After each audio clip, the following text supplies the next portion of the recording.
السلام علیکم ورحمۃ اللہ۔ آج کے سیشن میں ہم آپ صلی اللہ علیہ وسلم کا تیسرا حق جو امت کے ذمہ ہے اس کو دیکھیں گے، سمجھنے کی کوشش کریں گے۔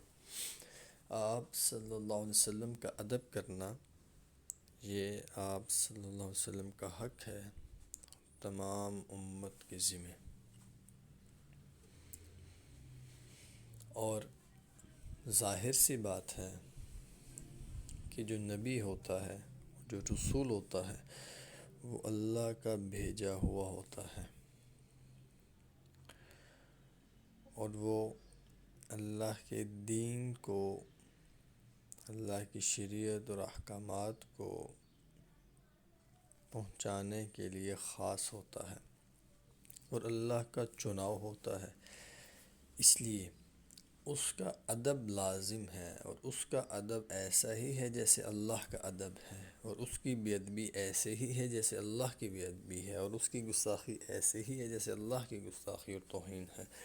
اور اس کی بے ادبی کا مطلب کہ اللہ کی بے ادبی اور اللہ کے دین کی بے ادبی، اور اس کے ادب کا مطلب نبی اور رسول کی ہستی کے ادب کا مطلب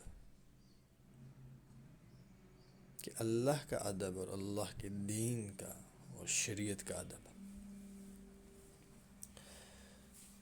تو آپ صلی اللہ علیہ وسلم کا ادب بہت زیادہ ضروری ہے، کیونکہ محبت ادب کی وجہ سے پیدا ہوتی ہے۔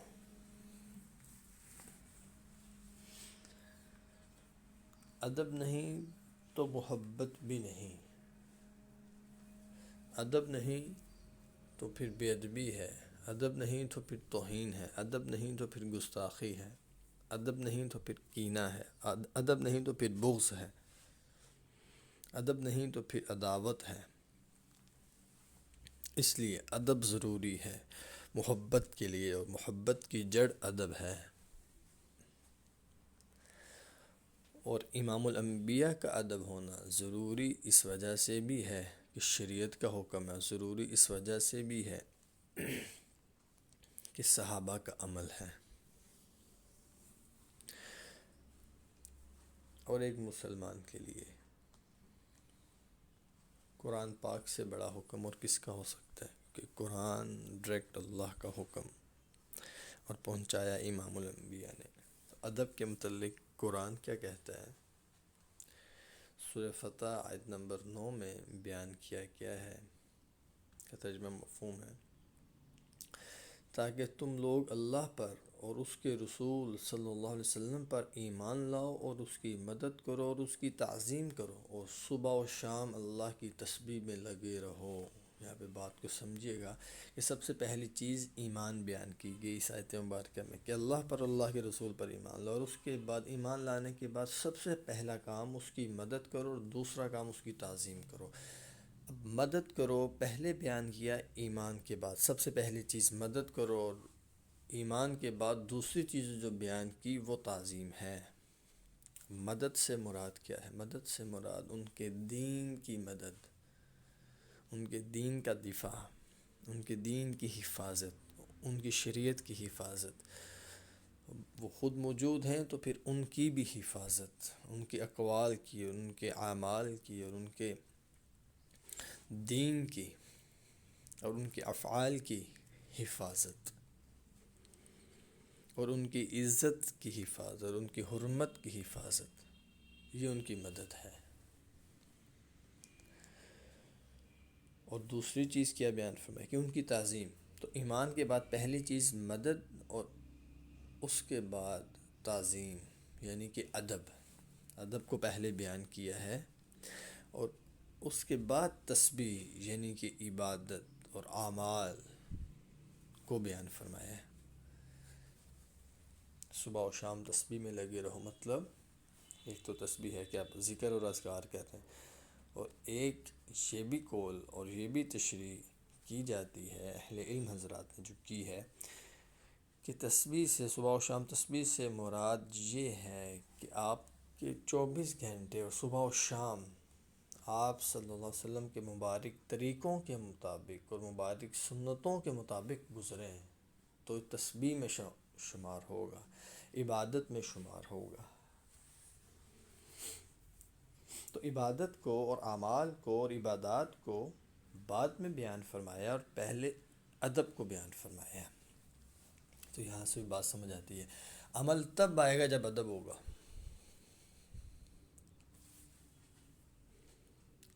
اتباع تب ہوگی جب ادب ہوگا، اطاعت تب ہوگی جب ادب ہوگا۔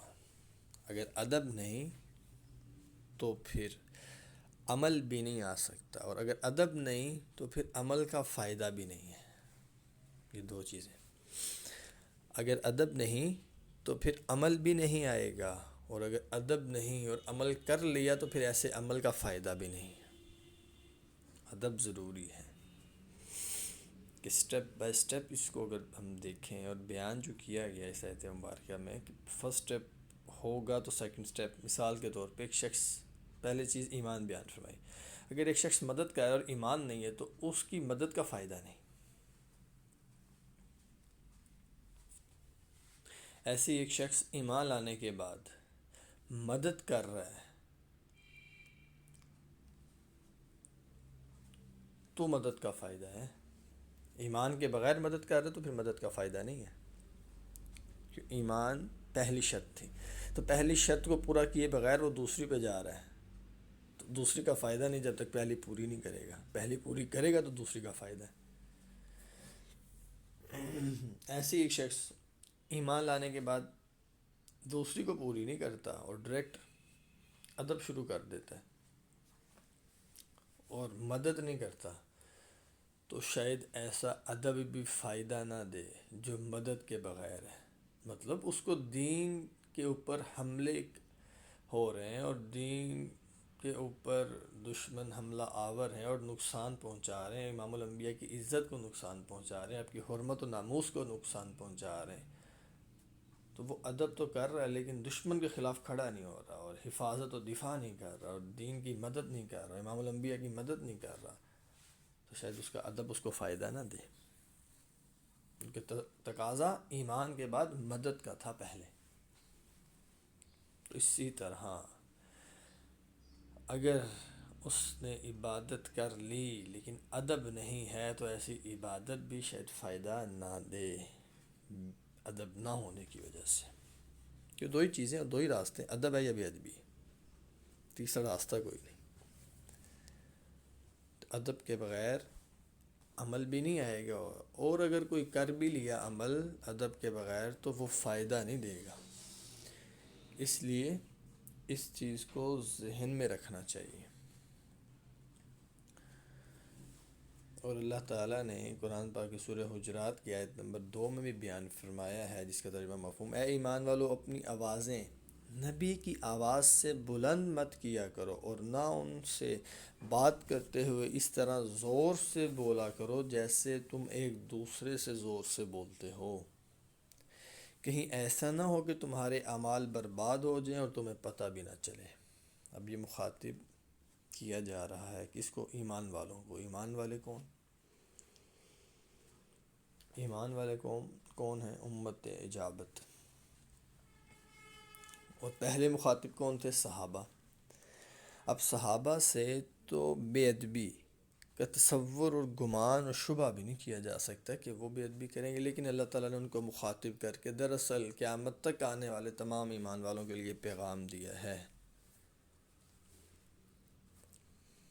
اب صحابہ سے کیا کہا گیا، کیا بیان فرمایا گیا کہ جب آپ صلی اللہ علیہ وسلم کی مجلس میں آتے ہو تو یہ کوئی عام مجلس نہیں ہے، یہ بہت خاص مجلس ہے، اور اس مجلس کے آداب ہیں اور اس کے کچھ پروٹوکولز ہیں اور اس کے کچھ ایس او پیز ہیں، اس کے کچھ اصول ہیں، اس کے مطابق اس مجلس میں آنا ہے۔ اور اس کا سب سے پہلا اصول یہ ہے کہ اس مجلس میں تمہاری آواز بہت دھیمی ہونی چاہیے، تمہاری آواز میرے محبوب کی آواز سے کم ہونی چاہیے، نیچی ہونی چاہیے اور باادب ہونی چاہیے۔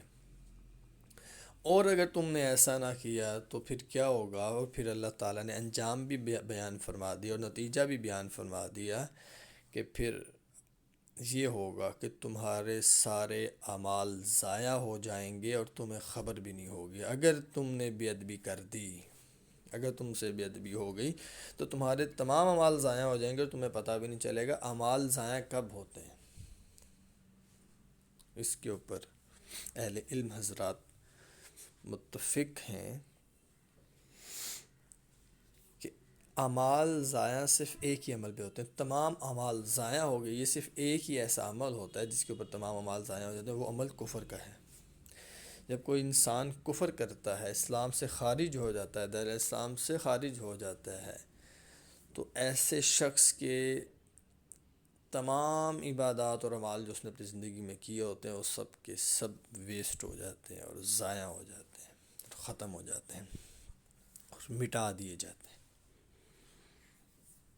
تو صرف کفر کی صورت میں ہی اعمال ضائع ہوتے ہیں. تو یہاں پر بات واضح ہوگی کہ آپ صلی اللہ علیہ وسلم کی بے ادبی کرنا کفر ہے، کیونکہ اعمال ضائع ہو رہے ہیں، اور اعمال ضائع ہونے کی وجہ صرف کفر ہی ہے جو اہل علم نے بیان کی ہے. تو اس لیے آپ صلی اللہ علیہ وسلم کی مجلس میں اتنا ادب، اتنا ادب، اتنی احتیاط کہ آواز بلند نہ ہو. اسی وجہ سے آج بھی جو لوگ مدینہ منورہ جاتے ہیں وہ اس چیز کو محسوس کرتے ہیں، وہاں پہ بھی بہت زیادہ ادب کی ضرورت ہے، بہت زیادہ رعایت کی ضرورت ہے، بہت زیادہ احتیاط کی ضرورت ہے، اور احتیاط کی بھی جاتی ہے. اب ہم دیکھ لیتے ہیں صحابہ کے عمل سے. اس میں ہم چند واقعات دیکھ لیں گے مختصر، کہ ادب کے واقعات صحابہ کے عمل سے، کہ آپ صلی اللہ علیہ وسلم کا کہ اتنا ادب تھا کہ آپ وضو فرماتے تھے اور آپ کے وضو کا جو پانی تھا وہ زمین پہ گرنے نہیں دیتے تھے صحابہ، بلکہ اس کو ہاتھوں میں لے لیتے تھے، جسم پہ مل لیتے تھے اور چہرے پہ مل لیتے تھے. اور جن کو نہیں ملتا تھا وہ ان کے جسم اور ان کے چہرے اور ان کے اعضاء سے اپنے اعضاء کو اور اپنے ہاتھوں کو مل لیتے تھے، جنہوں نے اس پانی کو اپنے اعضاء پہ اور اپنے چہرے پہ ملا ہوتا تھا. ایسا ادب تھا، اور اس ادب اور احترام کی وجہ سے محبت اتر گئی تھی دل کے اندر میں. حضرت ثابت بن قیس رضی اللہ تعالیٰ کا واقعہ ہے کہ جب یہ آیت سورہ حجرات کی آیات اتری کہ آواز نیچی رکھو میرے نبی کی مجلس میں، تو ان کی آواز طبعی طور پر اونچی تھی، تو یہ اس کے بعد مجلس میں آنا انہوں نے چھوڑ دیا کہ کہیں ایسا نہ ہو کہ میری اونچی آواز کی وجہ سے میرے سارے اعمال ضائع ہو جائیں، کیونکہ میری تو آواز طبعی طور پہ ہی اونچی ہے. تو انہوں نے خود کو گھر کے اندر بند کر لیا.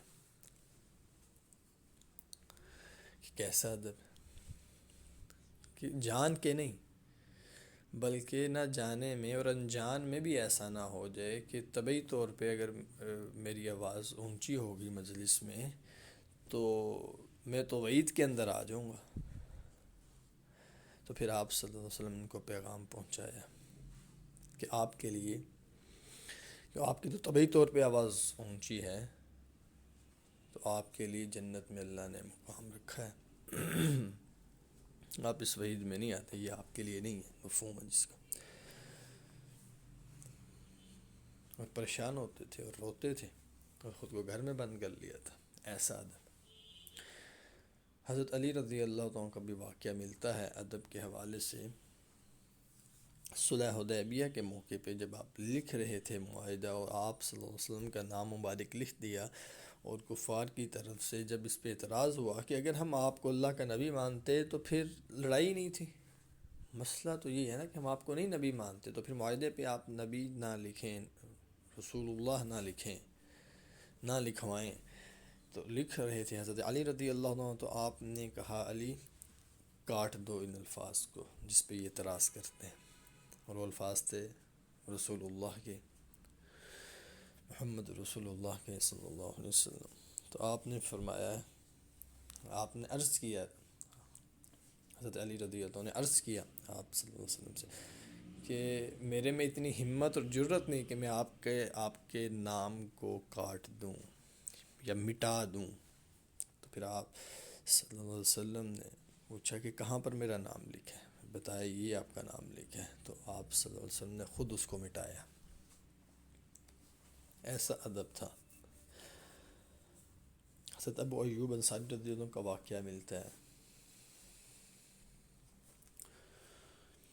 کہ جب آپ صلی اللہ علیہ وسلم نے ہجرت فرمائی تو ان کے گھر میں آ کے قیام فرمایا، اور قیام فرمایا تو نیچے والے حصے میں قیام فرمایا اور اوپر والے حصے میں حضرت ابو ایوب انصاری رضی اللہ عنہ نے قیام فرمایا۔ تو آپ بڑے پریشان ہوتے تھے کہ میں اوپر والے حصے میں ہوں اور نبی نیچے والے حصے میں ہیں، امام الانبیاء نیچے والے حصے میں ہیں، تو بڑے پریشان ہوتے تھے، اور آ کر آپ صلی اللہ علیہ وسلم سے عرض کرنے لگے، یا رسول اللہ صلی اللہ علیہ وسلم، میں بڑا بے چین ہوں اور پریشان ہوں اور بڑی اذیت میں ہوں اس وجہ سے کہ یہ تو بڑی بے ادبی ہے کہ آپ نیچے والے حصے میں رہیں اور میں اوپر والے حصے میں رہوں، تو میں گوارا نہیں کرتا اس بات کو، میری طبیعت گوارا نہیں کر سکتی۔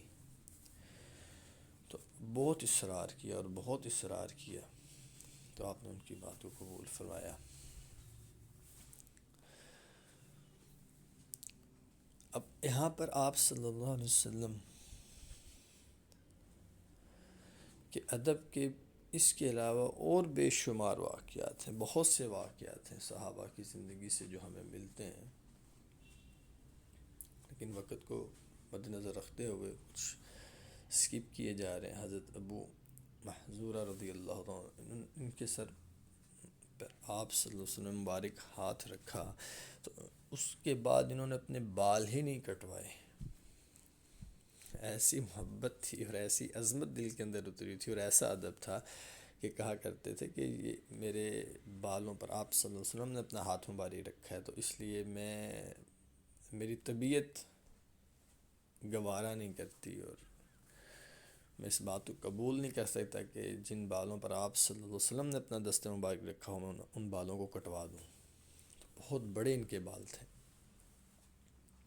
کہ بیٹھتے تھے تو وہ زمین کے ساتھ لگتے تھے۔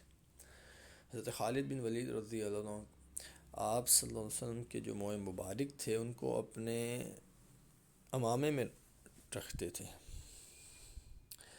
تو وہ گر گیا اور لڑائی کے دوران، جنگ کے دوران گرا، تو آپ اس امامے کو حاصل کرنے کے لیے دوبارہ کفار کے اندر آپ نے حملہ کر دیا، کفار کے گروہ پہ حملہ کر دیا اس امامے کو حاصل کرنے کے لیے، اور بہت دیر تک لڑنے اور کچھ صحابہ کی شہادتوں کے بعد اس امامے کو حاصل کیا۔ کہ اتنا ادب کہ اس امامے کو حاصل کرنے کی وجہ اس کے اندر جو موجود موئے مبارک تھے وہ اس کو حاصل کرنے کے لیے اپنی جان کو بھی خطرے میں ڈالا، اور اس جنگ میں اور اس لڑائی میں اور اس حملے میں صحابہ کی شہادتیں بھی ہوئیں، کچھ صحابہ کی شہادتیں بھی ہوئیں، لیکن آپ نے وہ جو امامہ تھا جس میں موئے مبارک تھے ان کو خود سے جدا نہ ہونے دیا۔ یہ ادب کی وجہ سے ہے، ایسی محبت ادب کی وجہ سے۔ ایسے ہی حضرت عمر فاروق رضی اللہ عنہ، ایک دن آپ نے دیکھا کہ مسجد نبوی میں دو لوگ بات کر رہے ہیں اور آواز کچھ تھوڑی بلند ہوئی، تو آپ نے ان کو بلوایا اور بلانے کے بعد تنبیہ فرمائی اور پوچھا پہلے کہ تم کہاں سے ہو؟ انہوں نے کہا ہم تو مسافر ہیں۔ تو فرمایا کہ تم مسافر نہ ہوتے تو میں تمہیں سخت سزا دیتا، کہ یہ آپ صلی اللہ علیہ وسلم کی مسجد نبوی ہے، یہاں پر اونچا کلام کرنے کی اجازت نہیں ہے کیونکہ یہ بے ادبی میں آتا ہے۔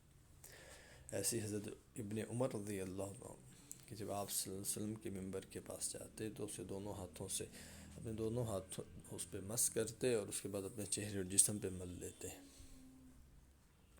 بے حد ادب تھا آپ صلی اللہ علیہ وسلم سے، جو چیز منسوب تھی اس چیز کا بھی ادب تھا، اس کی بھی محبت تھی، اس کا بھی، اس کو استعمال کرنے کے حوالے سے بھی احتیاط تھی۔